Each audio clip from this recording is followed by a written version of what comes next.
উত্তরবঙ্গে নজর রাখবো, কারণ শুক্রবার উত্তরবঙ্গে 3 আসনে ভোট। জলপাইগুড়ি, কোচবিহার, আলিপুরদুয়ারে প্রথম দফার নির্বাচন সেখানে, এবং ভোটের আগে সেখানে নিরাপত্তা ব্যবস্থা তুঙ্গে। প্রচারের শেষ বেলায় শেয়ানে টক্কর প্রার্থীদের। আমরা জানি যে আজই শেষ প্রচার। শুক্রবার উত্তরবঙ্গে 3 আসনে ভোট, এবং তার আগে প্রচারে কেউ কাউকে এতটুকু জমি ছাড়তে নারাজ।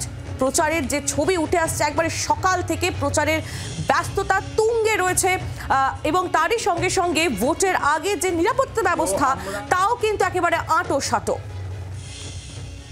শুক্রবার অর্থাৎ 19শে এপ্রিল 3 আসনে ভোট উত্তরবঙ্গে। জলপাইগুড়ি, কোচবিহার, আলিপুরদুয়ারে ভোট, এবং তার আগেই সেখানকার নিরাপত্তা ব্যবস্থা তুঙ্গে। প্রচারের শেষ বেলায় শেয়ানে টক্করও।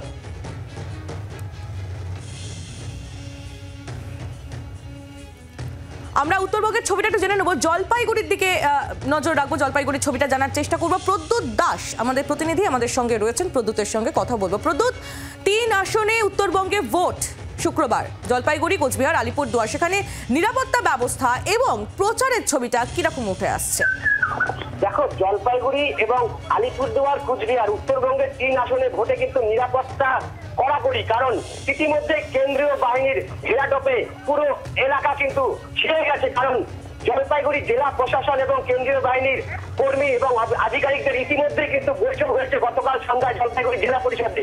এই ভোটে কিভাবে তারা কাজ করবেন, কিভাবে শান্তিপূর্ণভাবে ভোটদান হয়, সেই লক্ষ্যে জেলা প্রশাসনের সাথে কিন্তু বৈঠক হয়েছে। পুলিশ প্রশাসন ছিলেন এবং কেন্দ্রীয় বাহিনী। শুধু তাই না, আজ সকাল থেকেই শেষ দিনের প্রচার জলপাইগুড়িতে কিন্তু জমে উঠেছে বলা যেতে পারে। একদিকে চা বাগান, চামড়াকে বেছে নিয়েছে দেবরাজ বর্মন, বাম প্রার্থী। সকাল সকাল রাজগঞ্জের বিভিন্ন ছোট বড় চা বাগানে তিনি কিন্তু প্রচারে গেছেন এবং কর্মী সমর্থকদের নিয়ে তিনি প্রচার করছেন। শুধু তাই না, আমি এই মুহূর্তে যেখানে দাঁড়িয়ে রয়েছি, জলপাইগুড়ি সদর ব্লকের অরবিন্দ গ্রাম পঞ্চায়েতের ঝাবাড়ি মোড় এলাকা, সেখানে কিন্তু সেই বিজেপি প্রার্থী যিনি জয়ন্ত কুমার রায়, যিনি সাংসদ, তিনি কিন্তু এই মুহূর্তে এই এলাকায় প্রচার সারছেন জলপাইগুড়ি ঝাবাড়ি মোড় সংলগ্ন এলাকায়। এবং এই প্রচারের কিন্তু অন্যদিকে তৃণমূল প্রার্থী কিন্তু নেমে পড়েছেন প্রচারে। এক কথা বলা যেতেই পারে, জলপাইগুড়ি জেলার লোকসভা কেন্দ্রের যে 3 প্রার্থী রয়েছে বর্তমানে, বাম কংগ্রেস সমর্থিত বাম প্রার্থী দেবরাজ বর্মন এবং বিজেপি প্রার্থী জয়ন্ত কুমার রায় এবং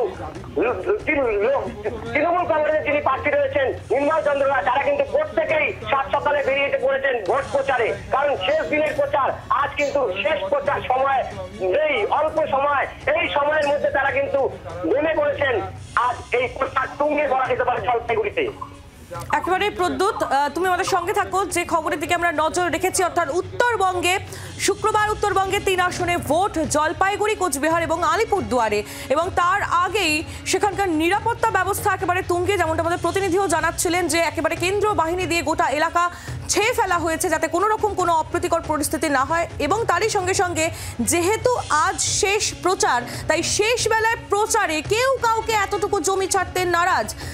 বাম ডান সব পক্ষ তারা প্রচারে বেরিয়েছেন এবং সকাল থেকেই প্রচারের ঝড় তুলেছেন তারা। প্রদ্যুৎ দাস ছিলেন আমাদের সঙ্গে, আমাদের প্রতিনিধি। ধন্যবাদ প্রদ্যুৎ। বাংলার আওয়াজ, বাঙালির আবেগ, জি 24 ঘন্টা।